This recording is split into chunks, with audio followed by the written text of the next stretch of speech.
Welcome back to Sledgehammer Horror, guys. I am Ken Sledge, and let's talk horror. Now, today I'm joined by the amazing Mike Harlow. Mike, how you doing today, man?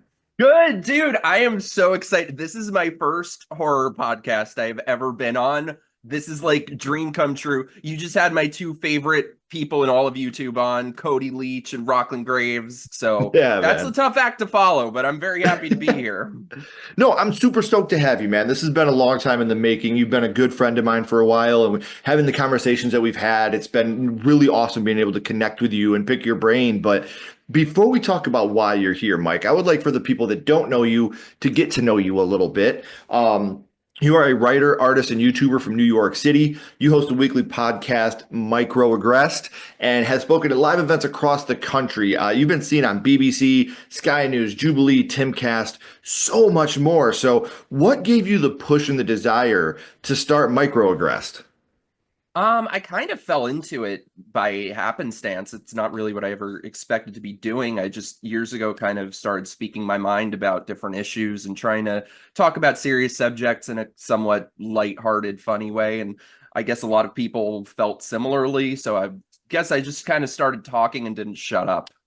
Right. Well, I'm glad you did, man, because I love the direction that you're taking now. You really are going more in a horror direction. And I know we can't talk too much about this, but you and I spoke in private a little bit about a movie that you're pitching coming up that you've created. Now, I know NDAs exist and the pitch meeting is still coming up, but is there anything that you can tell us a little bit about it just to kind of, wet the whistle for some people? I'm really excited, dude. This is kind of what I used to do professionally is I would consult on screenplays and I had a series that almost went through and stuff. And then I just kind of got depressed thinking like I'm never going to get anything made, feeling like I've kind of boxed myself in from every angle. Like I'm too weird for these people and too something else for these people. And it's just impossible. And then sort of like the past year or so, I had this idea for a movie that I'd never seen before and just kind of became obsessed with it, but I was afraid to even start writing it because I was like, it's never gonna get made. It's like the ultimate in boxing myself in. And then suddenly, since I started writing again, all of these opportunities started presenting themselves. So I'm really excited. It is a romantic slasher. Basically, think like The Notebook meets Saw. It's like if a romance walked into a slasher. So there's sort of a big tonal shift in it. And I'm totally everybody. It's funny. We just talked about this as on a guest spot on another podcast. Someone asked me what my top five favorite movies were, and that were non-horror, and The Notebook was in there. And people were like, "Are Really? you?" Yeah, I people were would like, "Are not you have kidding?" expected that. Hell yeah. Dude, Ashley and I, one year for our anniversary, they were replaying The Notebook in theaters, and I rented out every seat in the theater so her and I could sit in and watch The Notebook, just her and I Aw. together. And I truly, truly adore The Notebook. Nicholas Sparks, I think, is an amazing writer. If you're a bird, I'm a bird. I think that movie is top notch. It's such an amazing movie, and it shocks people when I say this. And I'm like, Yeah, I did not man, expect that from you, but I'm on board. I'm a huge lovey-dovey guy. I'm a huge rom-com. I'm a huge drama guy. Like that's who I am. I love those movies just as much as I'm I so love glad horror, to hear you man. say that because I was worried that like one side of this or another would put different people off. But yeah, the whole thing, it's sort of like a parable for love and relationships in this current era of detachment. So it's sort of a Hmm. bit of a parable of like love And overcoming from hookup what we've culture. talked about it, I'm so excited for people to be able to check this out. And the best way for you guys to stay up to date about this and the other things that Mike's going to be working on is by clicking the links down in the description. I have all of his social media links as well as his YouTube link. Make sure you're subscribing to the YouTube link. Make sure you're following him on social media to stay up to date on all the amazing things that he's going to be working on. I promise you're not going to want to miss this stuff. So, um, Aw, thanks, Mike, dude. no, absolutely. I'm like I said, when we connected, I was like, man, you're somebody I've respected for years. You and I have a lot of different views, obviously, but we are man enough to be able to put those aside and talk about the things that we love. And we've talked about how community and family is so important, and being a part of the horror community is something you and I both love. And hopefully something like this could show people that you could put your differences aside and you can still be friends and still be, close. You and I consider you close to me. Hell And yes. like that's how it's supposed to be, especially in the horror community. So, That's um, 100% what I am all about. People should be entitled to have their own views and their own opinions without screaming at people or canceling people or Right. any stuff like that. Differences of opinion are a good thing. Right. If everybody thought the same way, we'd be lemmings and the shit would be Yeah. boring. And, like I said, you and I completely different on some things, but we're so alike on so many others that, like I said, I consider you a good friend now. We talk often Oh, and I thanks, dude. cherish your friendship. I wouldn't trade it for anything. Oh, So, same, dude. but, You Mikey, and the in order lady for you to gotta be, get to Florida sometime. We'll have a don't threaten spooky me pool with a good party. time. Like, We'll have a I'm spooky in. pool party. So in order for you, to be the horror fan that you are and actually write your horror treatment that hopefully we'll be seeing in the next couple years, horror had to start for you somewhere. So, Mike, I would like to go back to the past and talk about what got you started in the horror genre, your first horror movie. And, Mike, the first horror movie you watched was. Child's Play 2, the best one. The best one. I don't even think I knew it was part two at the time. I thought it was just the beginning of it. It's the best one. It's the best one. I will say Child's Play is my favorite horror franchise. I will also say part two is not my favorite, but we will talk about that here in a Which little is your bit. favorite? I'll spill the beans Okay, I now. don't It's want to. part three. It's part three. It is. I love Part part three. three. It is. I'm I such a think that's sucker for Cody's part three. favorite too. It is. It's funny because him and I connected our friendship on our love for Child's Play 3. Like that's where our bonding started was over Child's Play 3 and how much we adore it. But man, It's I tell you, so good. Child's Play 2 is one of the most superior sequels of all time. And I think that this does everything part one does at a bigger, grander scale and makes it so much better than and I'm not saying anything bad about the original Child's Play. I Oh, I love love. part one too. Yes, but part two does so many things so much better. And do you remember about how old you were the first time you had seen it? I think I was probably 5. It was my godmother that showed it to me. I probably wasn't supposed to see it. Well, I'm glad she did. Godmother, if you're watching, you're amazing. So, Child's Play, especially to a 5-year-old, this is a movie that we're watching and we relate to Andy. Like we're watching this and that's our peer. That's somebody that we understand. And the whole time we're just like, fucking believe him. He's telling the truth. So I Mhm. think that when, especially us as young men watching this movie, we watch this and we go, that's me. I understand him. I feel what he's feeling right now. So we know The that you, thing is, too, I think in part two, they nailed the cinematography and the location so much. If you grew up in the 90s, everyone's house looked like that. Everyone's school looked like yes. that. So it like my god, I saw my godmother's house. Her house looked like the people in that movie. So it felt like you were in the movie. And we all had that swing out in the front yard on the tree with the Yes. ropes, And like we all with, had that bitch teacher too. yes, man, like totally, we all had a Mrs. Kettlewell, man, Yep. every single one of us. So, let's dive right into it, man, because I know you watched it with your godmother for the first time, but do you remember which scene from Child's Play 2 affected you the most? Oh my God, there are so many. So she also had the basement where he takes the hook and Phil goes fly. How's it hanging, Phil? How's it hanging, Phil?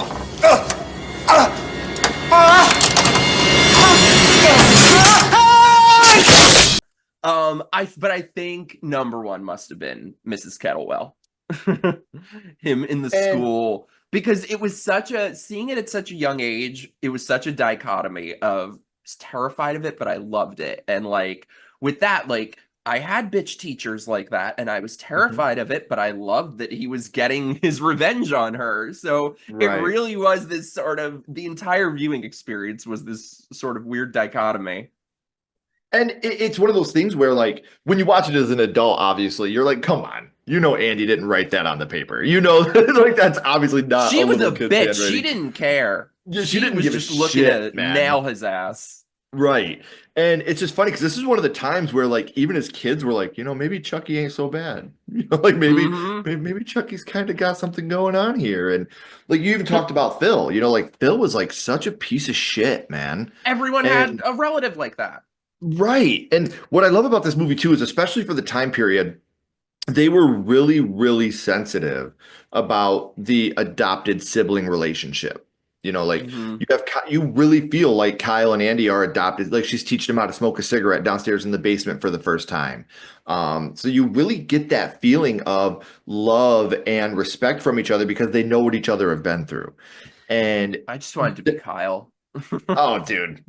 We She just was met so her cool. recently. We met Christina Elise recently, and she was just as advertised, man. She's a sweetheart. She is so kind, and we love her to death here at Sledgehammer Horror. Meeting her at Astronomicon, getting to interview her was a huge thing for me. And Don Mancini, you and Charles Lee Ray, man, you and Brad Dourif. That's all I got left, and my bucket list is checked. Um, Oh my God, I would but die to meet Brad Dourif. Oh God, me too. And Don Mancini, the thing I love about him with the Child's Play movies, he's always, as a gay man himself, a very proud gay man, he's always tackled these issues like that and made them so well done. The Mm, issues of, hard issues like adoption. In the later yeah. movies, the hard issues like in Seed of Chucky, like with the trans issues, and in the TV show with the homosexuality issues and stuff like that. Like he's always tried to tackle these things. Seed of Chucky, it didn't age so well, God. but he's always had an ability to do that type of thing, take a sensitive subject and work it into a horror movie. And I think that's brilliant. I love when he's able to do that and still be a horror movie first. So Hmm. um we know what your favorite scene was, Mike, from Child's Play 2. But what would you say we know which one affected you the most, but what would you say your favorite scene from that film is? It's got to be the entire third act in the factory, just miles of boxes everywhere. That has to be one of the best third act locations of any movie ever. Ever, ever. And again, like this is one where, again, Child's Play 3, I love the third act in the carnival. I think that's great, but That too, man, because though. yeah, now in this one, and I've talked about this on the podcast before, man, and this is not lip service. The scene in Child's Play 2 that scared me more than probably any scene from any horror movie except for Tales from the Hood's ending is when the guy gets the eyeballs put into his Oh, head, yeah. like the technician. When I was young, I had nightmares of that guy with those doll eyes chasing me. Like that was a recurring nightmare I had as a kid. So like, man, every time I still watch this movie, I still get that little like, oof. Every time You I know see the what guy actually with scared eyes. me probably more than anything were these little shots they have of from like a low point of view. It's like Chucky running, and it's just a dark hallway with Chucky running or walking. Like that scared the hell out of me. The funny thing too, by the way, is so I was like 5 and staying at my godmother's house, and she had me and her daughter watch Child's Play too.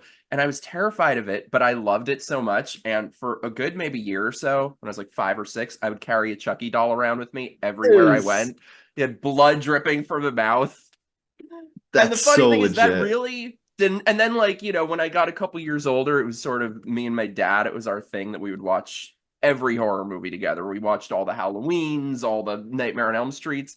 And so a lot of like aunts or uncles or family friends really had a problem with that. Like, practically wanted to call CPS on my parents. And so they would just always talk shit about me. They were like, he's going to grow up to be a serial killer just Oh, because come I on. carried a Chucky doll around and I loved horror movies. So what I did was in 2020, I got invited to the White House and I brought the Chucky doll in my suitcase. And from my window that overlooked the White House, I took a picture with the Chucky doll and the middle finger and sent it to them. Yes. I'm Dude, like, that's wait, I was so supposed to grow up to be a awesome. serial killer.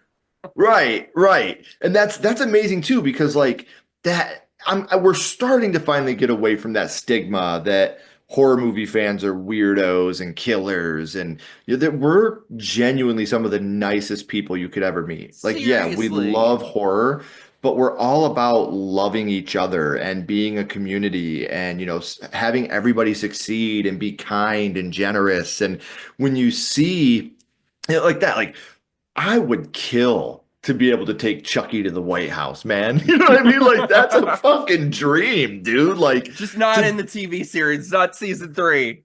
yeah, we could steer away from that. But for you to be able to do something that epic, like that's fucking incredible, man. Like that's genuinely amazing. And these Child's Play movies, and now that we have the TV series as well, whenever we're talking about a franchise, I always got to ask. I know you said part two is your favorite, but if you couldn't pick part two, what would you say your second favorite one in the franchise would be?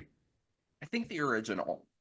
Mhm. The first 4 are my jam. I think I would go 2, 1, and then 3 and 4 are kind of tied. Like Yeah. 4 3 or Yeah. 3 4, and the rest kind of don't exist to me. Right. See, I'm I one of ththose can people kind of that get like, behind Curse and Cult for what they are. mhm. See, And I some love people do. Curse. Like the thing I don't like about Curse is all the retconning they did. Like that kind of Yeah. bummed me out, you know. Loved the first season of Chucky. Like absolutely loved the first season. I was so season two was hit or miss, and then season three I was just Yeah. like, man, I'll just keep watching because it's Chucky, but I really have no desire to check this out every week. But Three um was kind of like I couldn't even really get through a lot of it. God, and don't yeah. even get me started on what they have done. The character assassination of Tiffany Valentine in the Chucky TV series. Yeah. Not my Tiffany. That is not my Right. Tiffany. Right. And even now, if you go back and watch Bride, like I still think Bride is so fucking genius. You know, like you have the opening where you have the evidence locker that has like the Michael mask, the Jason mask, the Freddy glove, the Texas chainsaw, like the pure brilliance of Don Mancini to connect all these universes into one. And, you know, it goes from there just so Seed is probably my least favorite in the franchise. I still think the kills in it are absolutely brutal. Like when Redman gets eviscerated or John Waters gets the Yeah. acid on the face. Like I think the kills are great. And I feel the same way about Curse. The kills are great, but or Cult, I'm sorry. The kills are great. I could do without it, but I gotta bring it up because I gotta ask. You know, we are talking about Child's Play, and whenever I talk about a movie that was someone's first horror movie, I ask about, you know, remakes, requels. They're kind of all the rage. We did get a Child's Play remake in 2019. Did you Oh, see it? And were you a fan? yes. No. No, I didn't Here's the like it. thing. I actually, in fairness, I think if it weren't called Child's Play and it weren't Chucky, I would have liked it. Because it's basically the same as Megan, and I liked it a lot better than Megan. Like, I Mhm. don't understand why they decided to make it like it's not like it even brought in money for them. Like they just should have made it its own thing. And I would have liked it. I liked the cast. I liked a lot of things I will never, as long as I live, understand them deciding to make Chucky look like fucking Rodney Dangerfield. I mean, that face they gave him, that is the stuff of nightmares. Unintentionally, I guess. No, it's funny because we've said on this podcast again 1,000 times the way you make that movie work because that studio didn't own the rights to the name Child's Play 2 anyway. So if the movie was a huge success, they couldn't have put out a Child's Play 2. So what I would have done to honor Don Mancini and to be able to go the route that they did, I would have named that movie Buddy from the world of Child's Play. That way you Oh, didn't that's a have good to have, idea. yeah, you don't have to have the character named Andy. And because you couldn't do Charles Lee Ray anyway. You know, like that's Brad Dourif, that's it. There's no Ade, Dewey, Dembella. Good, because that's already been done and it's been done perfectly. Yeah. So you do what you do here. You call it Buddy from the world of Child's Play. And then you could have done like the next movie could have been just called Buddy Bear. And they had that scary ass Oh, Buddy that's Bear. so You could have done smart. something with that. You know what I mean? Like it's just that little tweak. And then you're not taking it away. The doll didn't have to be named Chucky. It could have been named fucking anything, man. But that one little tweak, and I think that movie could have been a huge because I didn't go see it. Ashley went and seen it with Kenny, my son, and I was like, no, they spit in Don Mancini's face. I won't see it. It came out, and I was like, Yeah. fuck, I actually like Did this. she You know, like like it? oh, she did. Like when I finally seen it, I was like, fuck, you know, the kills are great. The cast is awesome. It's still funny. They didn't. The big thing I hate with a remake is when they do almost the exact same thing, except for they do it with CGI instead of practical. Uh, Like that pisses me off. And at least with this movie, they took the bones of the original Child's Play and put their own skin over top of it. Like the stepdad kill was great. You know, this is for yeah. Tupac. Now say this is for Tupac. This is for Tupac. Like that shit made me laugh. You know, them watching Texas Chainsaw Massacre 2, The Friends. I liked Aubrey Plaza's fantastic. I love her, Um, yeah. so there was a lot about it I liked, but man, just a couple little tweaks and it could have been a great movie that could have been its own franchise eventually. So, That's a um, good point. Yeah, I actually kind of, aside from it being tied into Chucky, I actually kind of liked it, aside from all yeah, that. yeah. And like I Like, said, I the would kills much like rather watch that than Megan. right when you have the kill of the guy in the basement and his hands start burning on the pipe and he falls down and they do Yeah. the saw through him, like that was fucking awesome, man. Like the kills were Yeah. so good, or the drone going into the dude's neck. Like there was so many great kills in this movie, and you felt for the characters. Aubrey Plaza and I can't remember the young man that played Andy, but the kid with the hearing aid, they were great together. So damn, I get salty every time I talk about it because what could have been, hindsight's 2020, Yeah. sure, but um I feel the same way with where the franchise has gone complete. I feel like Don Mancini really needs a collaborator or something. I Yes. think it's basically like George Lucas syndrome. That George Lucas made the original Star Wars trilogy and had everything Mhm. going against him, kind of like Don Mancini on the original Child's Play. He didn't get along with Tom Holland. And Mhm. so him having that pushback made for these brilliant movies. Sure. Then on the prequels, he just had total creative control, do whatever you want, and we see the result. Which I'll say, you see the how that prequels turned have kind out. of grown on me a bit, but not that much. Episode And I 3 is the think only that's one that kind I of what can we're get down seeing with on. yeah, I think that's kind of what we're seeing with Child's Play. I feel like I would assume, just gets free range, whatever, and I'm like, I think maybe you need a Tom Holland to kind of push back a little bit. I think what he does is he makes one movie that's like when you start from Bride of Chucky, you get Bride of Chucky, which is like so awesome. Then Seed of Chucky, which is like, then you get Curse of Chucky, which is like, yes, we're back to scary, we're back to this gothic feel. And one of the scariest scenes of any Child's Play movie to me is in Cult of Chucky when you have the soup and you're doing that overhead shot Oh trying to yeah, figure out who's so going to good. eat the soup, and you have that anxiety the whole time. And then you get Cult of Chucky and you're like, oh, we're back to this shit again. Then you get Chucky season 1 and you're like, yes, here we go. It's scary. It's back to being, and then you get season 2, halfway through season 2, you're like, oh, we're doing this shit again. And then you get season 3, it's like, wait, there's like poltergeists and shit now? Like, what the fuck Uh, are we doing? So if he could just get that one person to sit next to him and be like, hey, don't do that. That's not going to work. Remember what got you to the game. If we put Tom Brady at wide receiver, he wouldn't have been the greatest of all time. Play it like it's supposed yes. to be played. Play the people playing their parts. Um, He needs so someone to try and rein in the camp. It's like that's not what made. First of all, I'm of the opinion that camp cannot be made intentionally. So no, anything that's like intentional camp, I'm just not a fan of. it doesn't But work. It feels forced. yeah, and it's like that's not what made Chucky great. Chucky was legitimately terrifying to an entire generation of people. Like Yes. you don't need to go this route of just everything is a joke, and that's honestly kind of my pet peeve with a lot of modern cinema. It's what I'm trying to steer away from in the one that I'm writing is like I'm going for just sincerity. I can't stand now Sure. this sort of like you've got intentional camp, you've got marble humor, all these things that every just feels like everything is made into a joke nowadays. Yeah, it feels forced. Yeah. When it comes naturally, that's when it works. Like that's when you're on set and you notice something like, hey, let's try that. And then it works that way. When it's written that way and people are, I always look at it like Airplane. If you watch the movie Airplane, nobody on there's acting goofy. Like they're acting as serious Yes. as can be, but they're saying and doing the dumbest shit. And that's what makes it so funny. Like Yeah. they're not pulling any punches. They're not trying to be funny. They're not trying to do like they're being serious and they're acting it so serious. And that's what makes something great is when you can do it like that.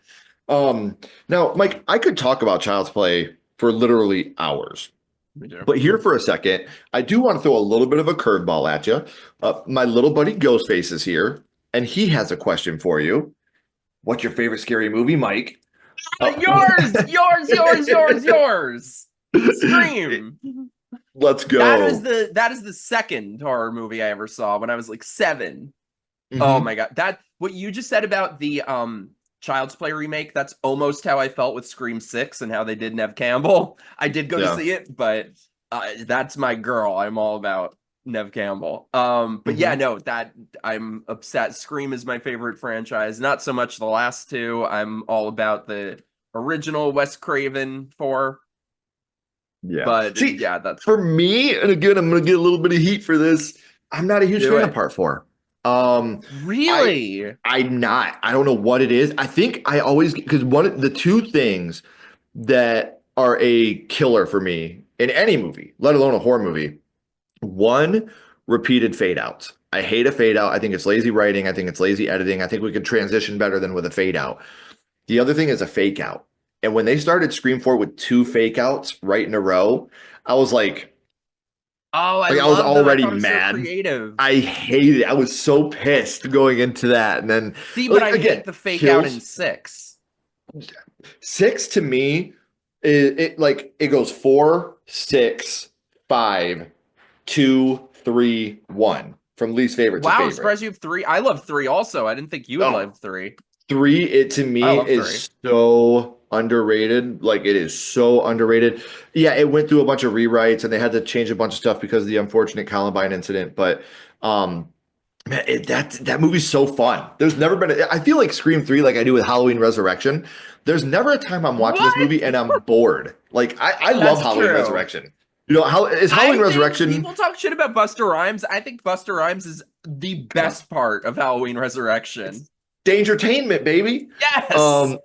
To me, like, is it a good movie? No. Like, Resurrection is not a good movie, but it's fun. When I watch it, I have fun. I laugh. It's just a fun, turn your mind off comfort movie. Have a good time. I'd rather that than a movie that bores me to fucking tears. You know what I mean? Like, Yeah. I at least have fun when I watch You're it. so wrong on 4, though. I think 4 was so ahead of its time. It was basically, I love how 3 was basically a middle finger to Harvey Weinstein and the casting couch and all that. And 4 was a middle finger to TikTokers and wannabe influencers, but like a decade before they existed. 4 basically predicted the future. Like, I've met so many fucking Jill Roberts in my life. Oh yeah. And when I say that 4 is my least favorite, I would still watch Scream 4 over a lot of movies and other franchises. I don't like dislike the movie. And like if you made a 6-movie franchise and the worst movie you made was Scream 4, in my opinion, you've done something fucking right. Like Child's Play, Evil Dead, Scream. Those are my 3 favorite horror franchises. Like those are the 3 that I think are just, you know, Saw's up there, Final Destination is up there. But when I have to choose the new one too, right? I gave it a 2.5 out of 5. So I hate it in comparison to the other movies, but it's still like I would still rather watch that than like, you know, Freddy's Dead. Yeah. Or, you know, I'd rather watch that than Final Destination 4, even, if we're being honest. You know. Yeah, I'm trying to think which one was worse. I don't even really remember 4. Final Destination 4 is the one where it's like super 3D, super CGI. It's the NASCAR. Yeah, NASCAR one. Yeah, so I I'm just like, couldn't tell. I've seen it. I just couldn't tell you anything that happened in it. That's probably for the best, I really honestly. didn't like this new one. Dude, it was just you're one of the the cast was only really people, unlikable. Yes, you're one of the only people besides me that I've talked to that did not really like. Again, it was just okay, and I wanted Tony Todd's last movie to be amazing, not just okay. Yeah, I mean, it was nice to see him for a scene. I thought the opening was fine. I did like that. I thought the actors were good in the opening. The girl and her degloving boyfriend. the finger when her finger was stuck in it. Oh yeah, I have a thing about. Yeah, I have a thing about like. Remember? Did you ever see Gerald's Game? Gerald's Game. Oh, yeah, man. I can't. That's one of the few scenes. Which, guys, by the time this is out, go back on our channel, look at our top 10 most disturbing horror moments. That may be on that list, so go back and watch that. See, I wonder what else is on there. I'm pre/post hyping this because when you and I are talking, this hasn't been released yet. But now that it's released for you guys, it has been released. So go check that out. I gotta watch that. Like, I do love spending time with you and talking about horror movies, but man, we are at the end of the 3rd act. The credits are about to roll and the curtain's about to drop. But before that happens, we always go back to the same question. We're going to go back to Child's Play 2. And what we're going to do is rank this on a skull count. Now, we're not ranking it on acting, production, score, direction. We're not being critics. What we're going to do here, Mike, is rank this movie on how much it affected you on your first viewing. So 0 skulls being not effective, 5 being extremely effective. You can use half and quarter skulls anywhere in the middle. Mike, what would your ranking of Child's Play 2 be? 5 skulls. It is a perfect movie. It is a flawless movie. There's nothing that could be better in this movie. It is a perfect movie. Dude, and it's so hard for me to disagree with you. Like, this is one of those movies that like I love from front to back. This is the prototypical sequel. If you want to learn how to make a sequel and do it, watch Child's Play 1, then Child's Play 2.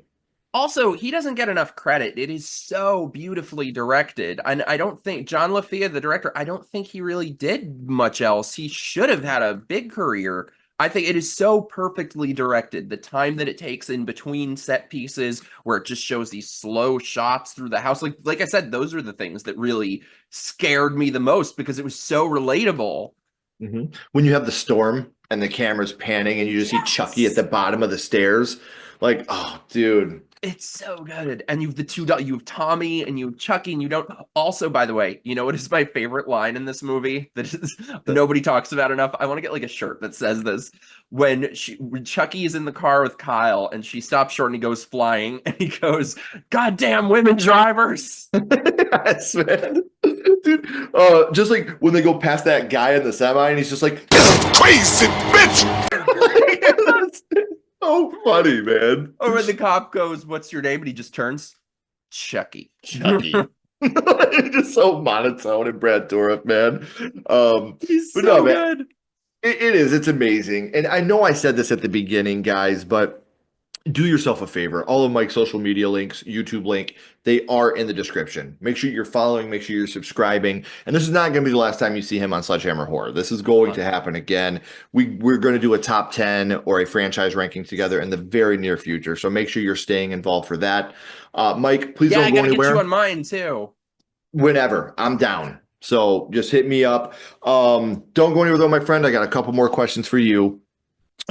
Everyone else, if you haven't already, please like, comment, and subscribe. It does help build the channel more than you know. And follow Sledgehammer Horror on social media. Our links are in the description as well. But until next time, keep talking horror, stay what you are, and we'll see you guys soon.